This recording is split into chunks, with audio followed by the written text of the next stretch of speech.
السلام علیکم ورحمۃ اللہ تعالی وبرکاتہ۔ ناظرین، میں آج بتاؤں گا کہ اللہ رب العزت نے آسمان سے کتنی کتابیں نازل فرمائیں۔ زیادہ تر مشہور 4 کتابیں ہیں، لیکن جو آسمان سے کتابیں نازل ہوئیں وہ سب کتنی تھیں۔ حدیث پاک میں ہے کہ حضرت موسیٰ علیہ السلام پر جب اللہ رب العزت نے تورات شریف نازل فرمائی تو اس کی 1000 سورت اور ہر سورت 1000 آیت پر مشتمل تھی، یعنی کہ 1000 صورتیں تورات شریف میں تھیں اور ہر صورت کے اندر 1000 آیات تھیں۔ حضرت موسیٰ علیہ السلام نے عرض کی، الہی یہ کتاب کون پڑھ سکے گا اور اس کتاب کو کون یاد کر سکے گا؟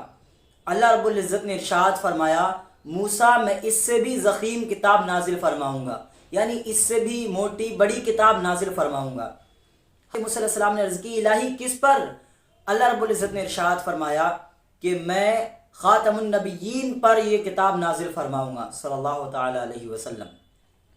حضرت موسیٰ علیہ السلام نے عرض کی، ان کی امت یہ کتاب کیسے پڑھ سکے گی جبکہ ان کی عمریں تو بہت تھوڑی ہوں گی؟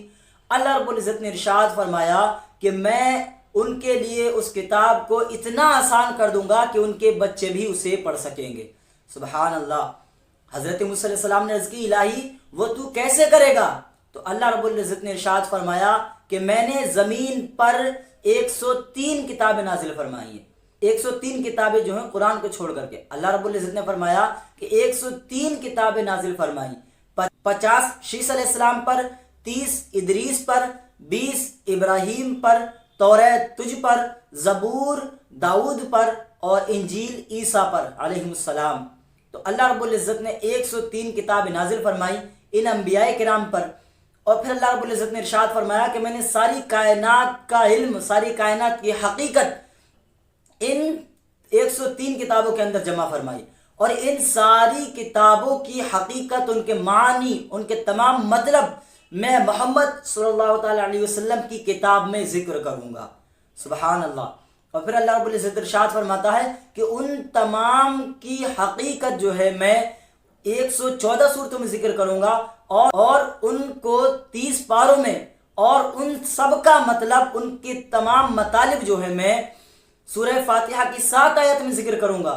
ان سب کے تمام معنی کو میں 7 حروف میں جمع کروں گا، اور وہ 7 حروف کون سے ہیں؟ بسم اللہ کے 7 حروف ہیں۔ 7 حروف کا علم جو ہے الف لام میم کے الف کے اندر جمع فرماؤں گا۔ سبحان اللہ، کتنا ہو گیا! ایک الف کے اندر اتنا سارا علم ہے، تو سوچو پھر لام کے اندر کتنا ہوگا، میم کے اندر کتنا ہوگا۔ اللہ تعالیٰ فرماتا ہے اس کے بعد سورہ بقرہ کو شروع کروں گا۔ اتنا سارا علم سارا الف کے اندر جمع کرنے کے بعد اب اللہ رب العزت ارشاد فرماتا ہے کہ اب سورہ بقرہ شروع کروں گا۔ تو سوچو، اور سورہ بقرہ کے بارے میں خزائن العرفان کے اندر ہے، بہقی کے حوالے سے ذکر کی گئی یہ بات کہ حضرت عمر رضی اللہ تعالیٰ عنہ نے حضور صلی اللہ تعالیٰ علیہ وسلم سے 12 سال کے اندر سورہ بقرہ پڑھی تھی۔ سوچو، پڑھنے والے عمر فاروق اعظم، کون؟ وہی جو 22 لاکھ مربع میل پر حکومت کر چکے، وہ عمر۔ اور پڑھی کس سے؟ ان سے جن کے لیے قرآن فرماتا ہے وَعَلَّمَكَ مَا لَمْ تَكُنْ تَعْلَمْ۔ اور پڑھی کتنی مدت میں؟ 12 سال کے اندر۔ سوچو، پڑھانے والے رسول اللہ صلی اللہ علیہ وسلم، جن کو قرآن کی آیات متشابہات کا بھی علم ہے، جبکہ جبریل امین جو قرآن لانے والے ان کو بھی اس کا علم نہیں ہے۔ اللہ اکبر۔ پڑھنے والے عمر فاروق اعظم، 12 سال کی مدت ہے، اور پڑھی کیا ہے؟ صرف سورہ بقرہ۔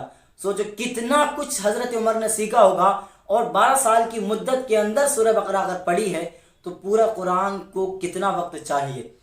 امام غزالی علیہ رحمہ فرماتے ہیں کہ قرآن کی 2 طریقے سے تفسیر کی جاتی ہے، ایک ظاہری اور ایک باطنی۔ ظاہری جو ہے وہ علماء شریعت کرتے ہیں، اور باطنی صوفیاء کرام۔ اور صوفیاء کرام کون ہیں؟ یہ آج کل کے ہمارے یہاں کے صوفی نہیں، جس نے چاہا اپنے آپ کو صوفی کہہ دیا۔ یہ وہ صوفی ہیں، اگر جاننا چاہتے ہو تو امام غزالی علیہ رحمہ کی منہاج العابدین پڑھ کر دیکھیے یا احیاء العلوم پڑھ کر دیکھیے، تو آپ کو پتہ لگ جائے گا صوفی کسے کہتے ہیں، اور صوفی بننے کے لیے کتنی زیادہ محنتیں اور کتنی زیادہ پریشانیاں اٹھانی پڑتی ہیں۔ اور سورہ فاتحہ کے بارے میں حضرت علی کرم اللہ وجہہ الکریم کا قول ہے، آپ فرماتے ہیں اگر میں سورہ فاتحہ کی تفسیر کروں تو 70 اونٹ بھر دوں گا۔ اللہ اکبر! صرف سورہ فاتحہ کی تفسیر میں 70 اونٹ حضرت علی بھر سکتے ہیں، تو سوچو رسول اللہ صلی اللہ علیہ وسلم کتنا علم جانتے ہوں گے۔ سبحان اللہ!